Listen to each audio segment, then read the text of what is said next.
सत श्री अकाल मेरे पंजाबी वीरो। मैं आप जी का दोस्त चंदन सिद्धू और मैं आप जी के सामने एक गल लैके आया वहाँ, क्योंकि मुद्दा चलिया सीगा अनुराधा भार्गव एक सूझवान नेता ने, उन्होंने कहा कि सनातन धर्म के वास्ते सिखा ने बहुत कुछ किया, बड़िया कुर्बानियाँ दित्तियां। उन्होंने हवाला दिता गुरु तेग बहादुर जी की कुर्बानी का, और उन्होंने कहा कि उन्होंने उन्होंने कुर्बानियाँ के अनुसार मान सम्मान नहीं मिलया, और सनातन धर्म वालियां चाहिए वा कि अगर सिख खालिस्तान भी मंगते ने तो उन्होंने खालिस्तान दे देना चाहिए।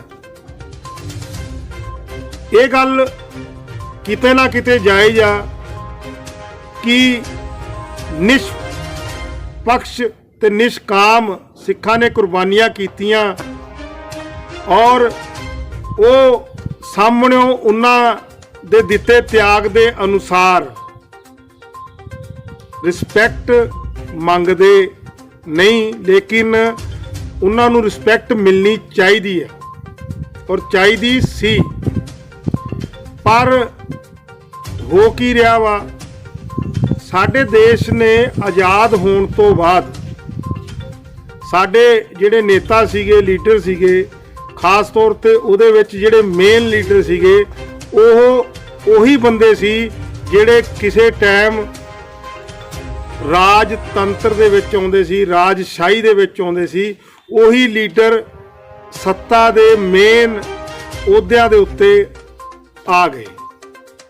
उन्हां दी मानसिकता जिहड़ी आ वो रही जिवें वो पहला पब्लिक नूं डील करते सी उसे तरीके दी, और रिजल्ट की होया थोड़ा जा एक हट के गल करूँगा।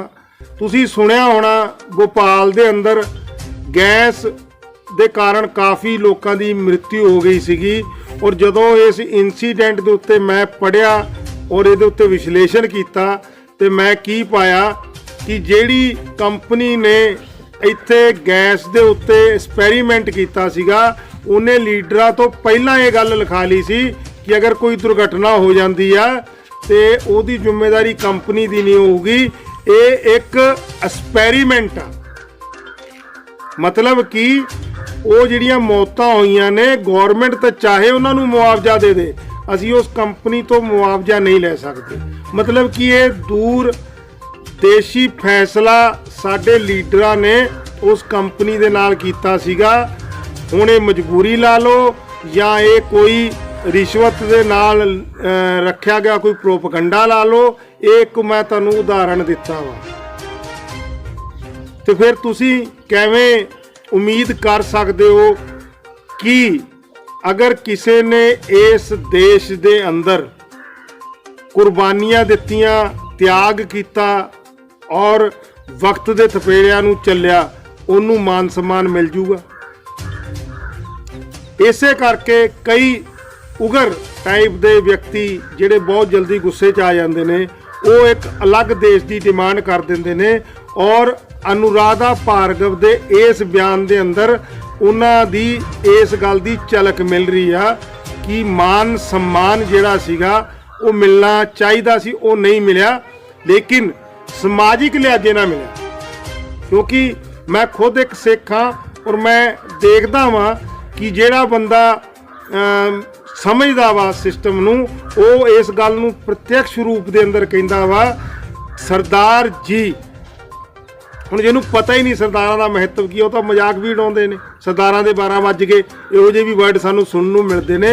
लेकिन सूझवान और समझदार व्यक्ति सरदार जी दे नाम नाल व्यक्ति नूं बुलाउंदा वा, और सरदार जी का जिहड़ा नाम आ ਉਹਦੇ ਪਿੱਛੇ रिस्पैक्ट की झलक मिलती आ।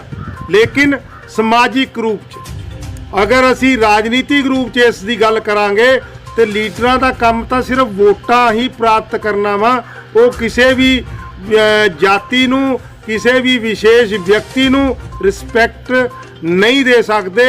उन्हां ने तां लोकां दी मानसिकता नाल खेड के अपनियां कुर्सियां नूं मजबूत करना वा। रही गल कुर्बानी दी, क्योंकि ਗੁਰੂ ਤੇਗ ਬਹਾਦਰ ਜੀ ਜਿਹੜੇ ਪੋਰਟਫੋਲੀਓ ਤੇ ਉੱਤੇ ਸੀਗੇ, ਜਿਹੜੇ ਮੁਕਾਮ ਦੇ ਉੱਤੇ ਸੀਗੇ, ਔਰ ਗੁਰੂ ਗੋਬਿੰਦ ਸਿੰਘ ਜੀ ਜਾਂ ਹੋਰ ਸਿੱਖ ਸਾਹਿਬਾਨਾਂ ਦੇ ਜਿਹੜੇ ਗੁਰੂ ਸਾਹਿਬਾਨ ਸਾਡੇ ਦਸੇ ਸੀਗੇ, ਜਿਹੜੇ ਸਿਸਟਮ ਦੇ ਉੱਤੇ ਸੀ, ਜਿਹੜੀ ਉਹਨਾਂ ਦੀ ਮਾਨ ਸਨਮਾਨ ਲੋਕਾਂ ਦੇ ਅੰਦਰ, ਜਿਹੜੇ ਉਹਨਾਂ ਦਾ ਰਿਸਪੈਕਟ ਸੀਗਾ, ਉਹਨਾਂ ਨੇ ਉਸ ਮਾਨ ਸਨਮਾਨ, ਉਸ ਗੱਦੀ ਦੀ ਪ੍ਰਥਾ ਨੂੰ ਬਰਕਰਾਰ ਰੱਖਣ ਲਈ ਕੁਰਬਾਨੀ ਦਿੱਤੀ ਸੀ, ਤਾਂ ਕਿ ਜਨਤਾ ਜ਼ਬਰ ਦੇ ਖਿਲਾਫ ਜਾਗਰਿਤ ਹੋ ਜਾਏ। ਔਰ ਉਹ ਅਧਰਮ ਦੇ ਖਿਲਾਫ ਸੀਗਾ, ਠੀਕ ਹੈ। ਉਹਦੇ ਵਿੱਚ ਸਨਾਤਨ ਧਰਮ ਦੀ ਰਕਸ਼ਾ ਮੁਗਲ ਸਮਰਾਜ ਤੋਂ ਕਰਨ ਦੀ ਗੱਲ ਆ ਗਈ।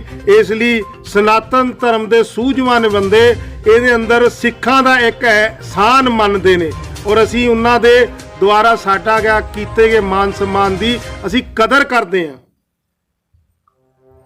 ਲੇਕਿਨ ਸਾਡੀ ਡਿਮਾਂਡਾਂ ਸੀਗੀਆਂ, ਸਾਡੇ ਨਾਲ ਵਾਅਦੇ ਕੀਤੇ ਗਏ, ਕਾਂਗਰਸ ਦੇ ਦੁਆਰਾ ਵਾਅਦਾ ਕੀਤਾ ਗਿਆ, ਕਿਉਂਕਿ ਜਦੋਂ ਦੇਸ਼ ਆਜ਼ਾਦ ਹੋਣ ਦਾ ਟਾਈਮ ਸੀਗਾ, ਜਿਹੜੀ ਸਭ ਤੋਂ ਪ੍ਰਮੁੱਖ ਪਾਰਟੀ ਸੀ ਕਾਂਗਰਸ ਸੀਗੀ। ਮਹਾਤਮਾ ਗਾਂਧੀ ਨੂੰ ਕਾਫੀ ਰਿਸਪੈਕਟ ਦੀ ਨਜ਼ਰ ਨਾਲ ਦੇਖਿਆ ਜਾਂਦਾ ਸੀਗਾ। ਉਹਨਾਂ ਨੇ ਕੁਝ ਵਾਅਦੇ ਸਿੱਖਾਂ ਨਾਲ ਕੀਤੇ ਸੀ। ਜਦੋਂ ਵਾਅਦਿਆਂ ਤੋਂ ਮੁੱਕਰੇ, ਉਦੋਂ ਕਿਤੇ ਨਾ ਕਿਤੇ ਮਨ ਵਿੱਚ ਰੋਸ਼ ਆਇਆ, ਔਰ ਇਸ ਚੀਜ਼ ਦੀ ਵੀ ਡਿਮਾਂਡ ਕਿਤੇ ਨਾ ਕਿਤੇ ਵਿੱਚੋਂ ਉੱਠਦੀ ਰਹੀ ਕਿ ਅਸੀਂ ਇੱਕ ਅਲੱਗ ਕੰਟਰੀ ਬਣਾ ਸਕਦੇ ਹਾਂ। ਲੇਕਿਨ ਤੁਹਾਨੂੰ ਬੜਾ ਸੁਣ ਕੇ ਤਾਜੁਬ ਹੋਊਗਾ ਕਿ ਸੰਤ ਜਰਨੈਲ ਸਿੰਘ ਭਿੰਡਰਾਂਵਾਲੇ, ਉਹਨਾਂ ਨੇ ਕਦੇ ਵੀ ਖਾਲਿਸਤਾਨ ਦੀ ਮੰਗ ਨਹੀਂ ਕੀਤੀ। ਜਿੱਥੋਂ ਤੱਕ ਮੈਂ ਪੜ੍ਹਿਆ ਵਾ, ਉਹਦੇ ਵਿੱਚ ਉਹਨਾਂ ਨੇ ਇਹ ਗੱਲ ਕਹੀ ਸੀਗੀ ਕਿ ਦੇਸ਼ ਮੰਗਦੇ ਨਹੀਂ, ਅਗਰ ਦੇ ਦੋਗੇ ਤੇ ਨਾ ਵੀ ਨਹੀਂ ਕਰਦੇ। ਲੇਕਿਨ ਉਹਨਾਂ ਨੇ ਵਿਸ਼ੇਸ਼ ਦੇਸ਼ ਦੀ ਡਿਮਾਂਡ ਨਹੀਂ ਕੀਤੀ ਸੀਗੀ। ਲੇਕਿਨ ਸਾਡੇ ਕੁਝ ਲੀਡਰ ਟਾਈਪ ਦੇ ਲੋਕ ਜਾਂ ਜਿਹੜੇ ਧਰਮ ਨੂੰ ਪੂਰੀ ਤਰ੍ਹਾਂ ਨਹੀਂ ਸਮਝਦੇ, ਉਹ ਗੱਲ ਨੂੰ ਕਹਿ ਦਿੰਦੇ ਹੁੰਦੇ ਆ ਕਿ ਭਾਈ ਭਿੰਡਰਾਂਵਾਲਾ ਤਾਂ ਇੱਕ ਉਗਰਵਾਦੀ ਸੀਗਾ, ਭਿੰਡਰਾਂਵਾਲਾ ਤਾਂ ਖਾਲਿਸਤਾਨ ਦੀ ਡਿਮਾਂਡ ਕਰਦਾ ਸੀਗਾ। ਦੇਸ਼ ਨੂੰ ਤੋੜਨਾ ਕੋਈ ਨਹੀਂ ਚਾਹੁੰਦਾ, ਕਿਉਂਕਿ ਸਮਾਜਿਕ ਰੂਪ 'ਚ ਏਕਤਾ ਹੀ ਸਾਡੇ ਦੇਸ਼ ਦੀ ਸਭ ਤੋਂ ਵੱਡੀ ਧਰੋਹਰ ਆ। ਲੇਕਿਨ ਪ੍ਰੋਬਲਮ ਇਹ ਆ ਕਿ ਸਾਡੇ ਲੀਡਰ ਜਿਹੜੇ ਆ ਆਪਣੀ ਸੀਟ ਨੂੰ ਜਿੱਤਣ ਵਾਸਤੇ, ਕਿਉਂਕਿ ਸਿੱਧੀ ਜੀ ਗੱਲ ਆ, ਵਿਧਾਨ ਸਭਾ ਤੇ ਲੋਕ ਸਭਾ 'ਚ ਜਾਣ ਵਾਸਤੇ ਵੋਟਾਂ ਚਾਹੀਦੀਆਂ ਨੇ, ਲੋਕਾਂ ਦੀਆਂ ਭਾਵਨਾਵਾਂ ਨਾਲ ਖੇਡਦੇ ਨੇ, ਜਿਹਦੇ ਨਾਲ ਸਮਾਜ ਵੰਡਿਆ ਹੋਇਆ ਨਜ਼ਰ ਆ ਰਿਹਾ। ਔਰ ਤੁਹਾਨੂੰ ਮੈਂ ਬੜੀ ਇੱਕ ਸਮਝ ਲਓ ਇੱਕ ਜਾਣਕਾਰੀ ਇੱਥੇ ਦੇਣਾ ਚਾਹੂੰਗਾ। ਕਈ ਬੰਦਿਆਂ ਨੂੰ ਨਹੀਂ ਹੋਊਗੀ, ਹੋ ਸਕਦਾ ਮੇਰੇ ਤੋਂ ਜ਼ਿਆਦਾ ਬੁੱਧੀਜੀਵੀਆਂ ਕੋਲ ਹੋਵੇ, ਲੇਕਿਨ ਕਈਆਂ ਕੋਲ ਨਹੀਂ ਹੋਊਗੀ। ਹਿੰਦੁਸਤਾਨ ਨੂੰ ਬਾਹਰਲੇ ਦੇਸ਼ ਦੇ ਅੰਦਰ ਨਾ ਹਿੰਦੂ ਕੰਟਰੀ ਦੇਖਿਆ ਜਾਂਦਾ ਵਾ, ਨਾ ਮੁਸਲਮਾਨ ਹਿੰਦੂ ਦੀ ਲੜਾਈ ਨਾਲ ਦੇਖਿਆ ਜਾਂਦਾ ਵਾ। ਹਿੰਦੁਸਤਾਨ ਨੂੰ ਬਾਹਰਲੇ ਕੰਟਰੀ ਦੇ ਅੰਦਰ ਖਾਸ ਤੌਰ ਤੇ ਜਿਹੜੇ 5 ਦੇਸ਼ ਨੇ, ਅਮਰੀਕਾ, ਬ੍ਰਿਟੇਨ, ਫਰਾਂਸ, ਚਾਈਨਾ ਔਰ ਰਸ਼ੀਆ, ਇੱਕ ਵਪਾਰਿਕ ਮੰਡੀ ਦੇ ਰੂਪ 'ਚ ਦੇਖਦੇ ਨੇ। ਜਿਸ ਦੇਸ਼ ਦੇ ਅੰਦਰ ਦੁਨੀਆ ਦੀ ਸਭ ਤੋਂ ਵੱਡੀ ਮੰਡੀ ਆ, ਔਰ ਦੁਨੀਆ ਦੇ ਦੂਜੇ ਨੰਬਰ ਦੀ ਜਨਸੰਖਿਆ ਵਾ, ਔਰ ਇਸ ਦੇਸ਼ ਦੇ ਅੰਦਰ ਤੁਹਾਨੂੰ ਵੇਚਣ ਦਾ ਟੈਲੈਂਟ ਆਉਣਾ ਚਾਹੀਦਾ ਵਾ।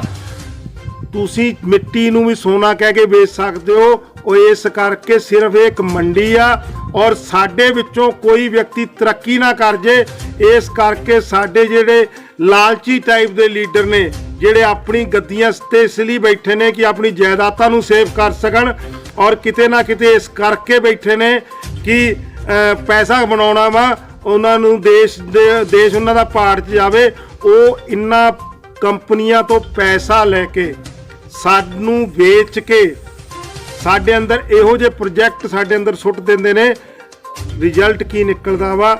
ਸਾਡਾ ਦੇਸ਼ ਇੰਨੀ ਵੱਡੀ ਕਮਿਊਨਿਟੀ ਔਰ ਇਸ ਤਰੀਕੇ ਦਾ ਖਜ਼ਾਨੇ ਦਾ ਮਾਲਿਕ ਹੋ ਕੇ ਵੀ ਉਹ ਤਰੱਕੀ ਨਹੀਂ ਕਰ ਸਕਦਾ। ਸਿਰਫ ਸਾਨੂੰ ਇੱਕ ਸਾਨੂਭੂਤੀ ਦੇਣ ਵਾਸਤੇ ਇਹ ਗੱਲ ਕਹਿ ਦਿੱਤੀ ਜਾਂਦੀ ਆ ਕਿ ਅਸੀਂ ਤੀਸਰੀ ਸਭ ਤੋਂ ਵੱਡੀ ਸ਼ਕਤੀ ਦੇ ਰੂਪ 'ਚ ਉੱਭਰ ਕੇ ਆਵਾਂਗੇ, ਜਦ ਕਿ ਸੱਚਾਈ ਬਿਲਕੁਲ ਉਸ ਤੋਂ ਉਲਟ ਚੱਲਦੀ ਆ।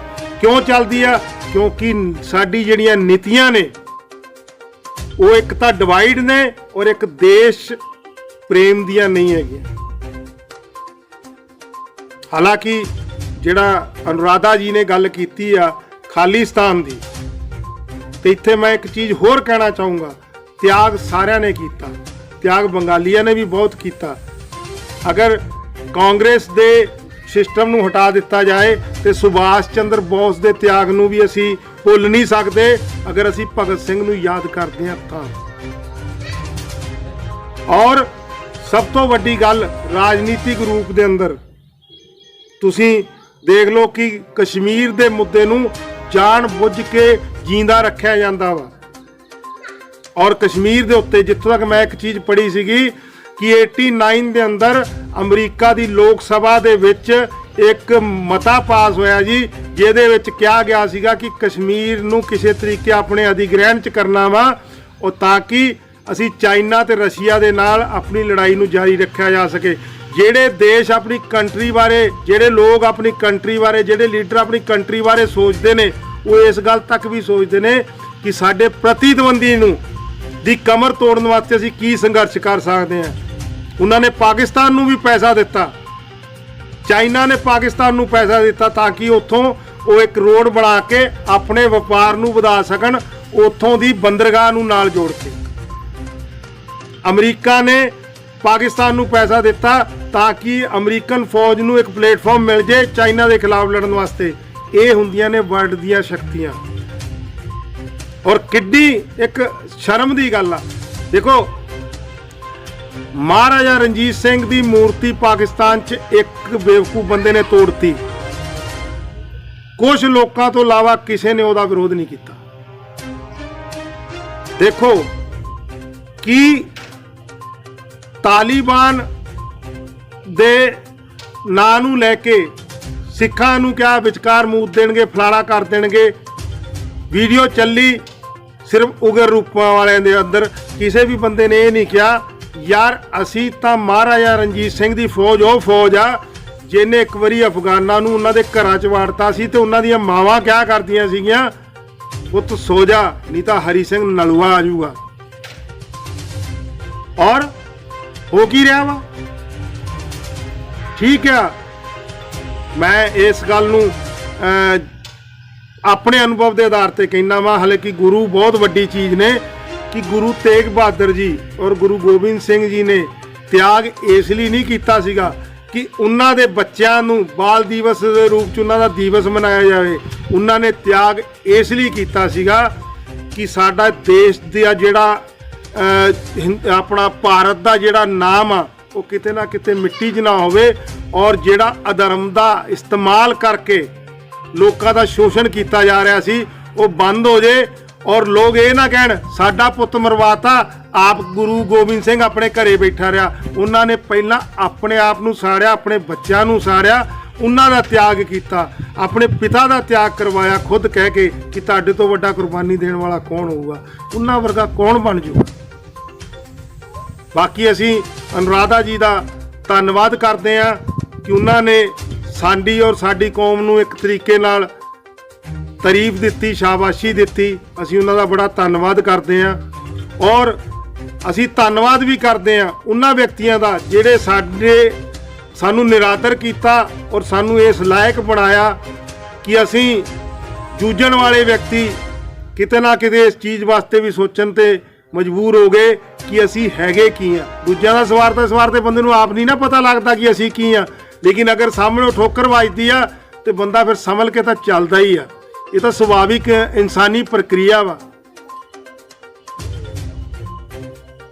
ਤੇ ਇਸ ਕਰਕੇ ਜਿਹੜਾ ਵੀ ਕੋਈ ਬਿਆਨ ਆਉਂਦਾ ਵਾ ਕਿਸੇ ਨੂੰ ਉਗਰ ਕਰਨ ਵਾਸਤੇ ਥੋੜਾ ਜਿਹਾ ਵਿਸ਼ਲੇਸ਼ਣ ਇਤਿਹਾਸ ਦਾ ਵੀ ਕਰ ਲੈਣਾ ਚਾਹੀਦਾ ਆਪਣੀ ਬੁੱਧੀ ਦੇ ਨਾਲ।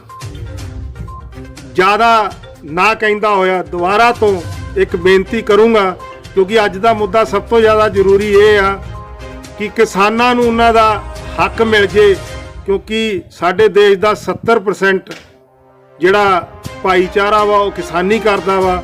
ਔਰ ਅਗਰ ਉਹਨਾਂ ਨੂੰ ਉਹਨਾਂ ਦਾ ਸਹੀ ਮੁੱਲ ਮਿਲਣ ਲੱਗ ਜੇ ਔਰ ਇਹ ਵਪਾਰ ਕਰਨ ਵਾਲੀਆਂ ਕੰਪਨੀਆਂ ਦੇ ਉੱਤੇ ਥੋੜੀ ਜਿਹੀ ਠੱਲ ਪੈ ਜੇ ਤੇ ਸ਼ਾਇਦ ਸਾਡਾ ਦੇਸ਼ ਤਰੱਕੀ ਕਰ ਜੂਗਾ। ਕਿਉਂਕਿ ਅੰਗਰੇਜ਼ ਵੀ ਆਏ ਸੀਗੇ, ਹਾਲਾਂਕਿ ਅੰਗਰੇਜ਼ਾਂ ਨੇ ਦੇਸ਼ ਦੀ ਤਰੱਕੀ ਵੀ ਕੀਤੀ, ਲੇਕਿਨ ਉਹ ਦੇਸ਼ ਨੂੰ ਲੁੱਟ ਕੇ ਲੈ ਗਏ। ਔਰ ਸਾਡੇ ਲਈ ਬੜੀ ਸ਼ਰਮ ਦੀ ਗੱਲ ਆ ਕਿ ਸਾਡਾ ਹੀ ਕੋਹੀਨੂਰ ਹੀਰਾ ਅੱਜ ਉਹਨਾਂ ਦੇ ਮਿਊਜ਼ੀਅਮ ਦੀ ਸ਼ਾਨ ਬਣਿਆ ਹੋਇਆ। ਇਹੋ ਜਿਹੀ ਬਹੁਤ ਸਾਰੀ ਚੀਜ਼ਾਂ ਸਾਡੇ ਦੇਸ਼ 'ਚੋਂ ਲੈ ਗਏ ਔਰ ਅਸੀਂ ਅੱਜ ਆਪਣੇ ਛੋਟੇ ਜ਼ਮੀਨਾਂ ਦੇ ਤੇ ਰੋਟੀ ਦੇ ਮਸਲੇ ਵਾਸਤੇ ਆਪਸ 'ਚ ਹੀ ਲੜੀ ਜਾਂਦੇ ਆ। ਇਸ ਗੱਲ ਕਰਕੇ ਮੈਂ ਇਹ ਗੱਲ ਨਾਲ ਕਹਿਣਾ ਚਾਹੂੰਗਾ ਕਿ ਸਾਨੂੰ ਹਰ ਪਲੇਟਫਾਰਮ ਤੇ ਸਮਝਣ ਦੀ ਲੋੜ ਆ। ਜਿਵੇਂ ਅਮਰੀਕਾ ਆਪਣੀ ਕੰਪਨੀਆਂ ਨੂੰ ਸਪੋਰਟ ਕਰਕੇ ਆਪਣੀ ਫੌਜ ਦੀ ਤਾਕਤ ਨੂੰ ਵੀ ਅੱਗੇ ਵਧਾਉਂਦਾ ਵਾ ਔਰ ਆਪਣੀ ਕੰਪਨੀਆਂ ਨੂੰ ਵੀ ਅੱਗੇ ਵਧਾਉਂਦਾ ਔਰ ਆਪਣੇ ਦੇਸ਼ ਨੂੰ ਸਿਕਿਉਰ ਕਰਨ ਦੀ ਕੋਸ਼ਿਸ਼ ਕਰਦਾ ਵਾ। ਜਿਵੇਂ ਕਿ ਉਹਨਾਂ ਦੇ ਕੁਝ ਫੌਜੀ ਹੁਣੇ ਫਦਾਈਨ ਹਮਲੇ 'ਚ ਅਫਗਾਨਿਸਤਾਨ 'ਚ ਖਤਮ ਹੋਏ ਔਰ ਅਮਰੀਕਾ ਨੇ ਉਹਨਾਂ ਦਾ ਤੁਰੰਤ ਜਹਾਜ਼ ਟਾਰਗੇਟ ਕੀਤਾ ISIS-K ਦਾ। ਇਹੋ ਜਿਹੇ ਲੀਡਰ ਹੋਣੇ ਚਾਹੀਦੇ ਨੇ, ਇਹੋ ਜਿਹੀਆਂ ਸਰਕਾਰਾਂ ਹੋਣੀਆਂ ਚਾਹੀਦੀਆਂ ਨੇ, ਨਾ ਕਿ ਇਸ ਗੱਲ ਦੀਆਂ ਹੁਣ ਕਿ ਤੂੰ ਹਿੰਦੂ ਤੂੰ ਮੁਸਲਮਾਨ। ਠੀਕ ਆ, ਅਸੀਂ ਸਾਰੇ ਹੀ ਭਾਰਤੀ ਆ। ਜ਼ਿਆਦਾ ਨਾ ਕਹਿੰਦਾ। ਵਾਹਿਗੁਰੂ ਜੀ ਕਾ ਖਾਲਸਾ ਵਾਹਿਗੁਰੂ ਜੀ ਕੀ ਫਤਿਹ। ਔਰ ਉਸ ਤੋਂ ਬਾਅਦ ਦੇਸ਼ ਦੀ ਗੱਲ ਚੱਲੀ ਆ ਤੇ ਜੈ ਹਿੰਦ।